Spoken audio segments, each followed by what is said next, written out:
Comme beaucoup d'entre vous, j'ai dans l'esprit, dans la tête, les terribles images de Haïti à la suite du tremblement de terre.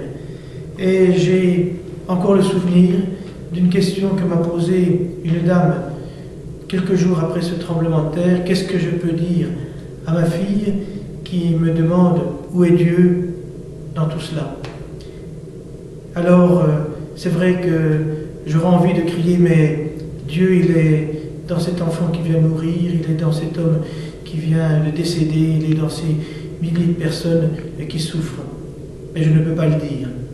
Je dois respecter ceux pour qui Dieu n'est pas là et dont l'ultime raison de le dire, c'est ce terrible tremblement de terre.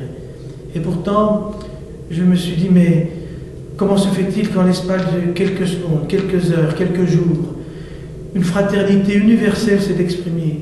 Des gens de partout sont venus, de Chine, de Russie, de France, d'Amérique. J'ai même vu des gens de Gaza, qui sont dans la pauvreté la plus grande, donner des choses pour Haïti. Et je me suis dit, mais cette fraternité, est-ce qu'elle n'est pas le signe vraiment de la présence de Dieu qui nous permet d'avoir ce sursaut aussi fort?